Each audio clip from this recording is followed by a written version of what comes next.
দেখে নিন সেই বিখ্যাত ফাটা ফুলুরি। তো এখানে একটা পাত্রের মধ্যে নিয়ে নিলাম এই মিডিয়াম সাইজের 1 বাটি বেসন।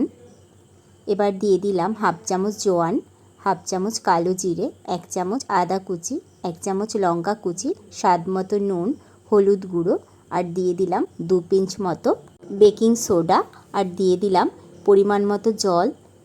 জলের পরিমাণটা এমনভাবে দিতে হবে ব্যাটারটা যেন খুব পাতলাও না হয় আবার খুব মোটাও না হয়, ঠিক এরকমভাবে করে নিয়েছি। এবার কড়াইতে সাদা তেল গরম করে দিয়ে ঠিক এরকম অল্প একটু একটু করে একদম ছোট ছোট করে এরকমভাবে আমি ফুলুরি ভেজে নিচ্ছি।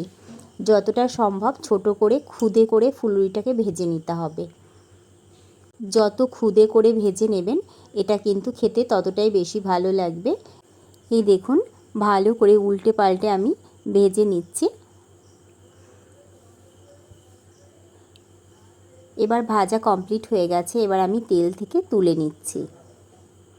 এবার একটা প্লেটের মধ্যে নিয়ে আমি ঠান্ডা করে নেব। কিছুক্ষণ রেখে দেওয়ার পর যখন একটু ঠান্ডা হয়ে এলো তখন এখানে কিন্তু প্রত্যেকটা ফুলুরি এরকম 2 আঙুল দিয়ে চেপে চেপে আমি ভেঙে নিচ্ছি, এরকম করে ফাটিয়ে নিচ্ছি। এই জন্যই বোধহয় এর নাম হয়েছে ফাটা ফুলুরি।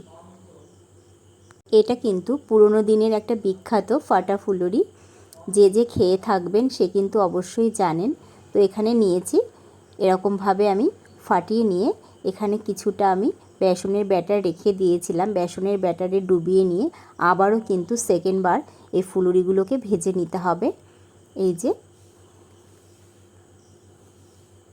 ফাটিয়ে নিয়ে যখন এই ফুলুরিটাকে সেকেন্ডবার ভাজা হলো এটা কিন্তু 2টো লেয়ারে হলো আর খেতেও কিন্তু দারুণ লাগবে। তো এরকমভাবে উল্টে পাল্টে আমি ভালো করে একটু কড়া করে ভেজে নিতে হবে। সেকেন্ডবার কড়া করে ভেজে নিয়েছি, এবার তেল থেকে তুলে নেব। এই দেখুন কতটা সুন্দর হয়েছে, খাস্তা হয়েছে, মুচমুচে হয়েছে, কিন্তু এই ফুলুরিগুলো খেতে অনেক বেশি ভালো লাগবে।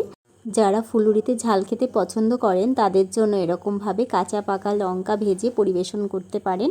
তো এখানে আমি এবার একটা টেস্ট করে দেখব। দারুণ হয়েছে, মুচমুচে হয়েছে, খুব ভালো হয়েছে।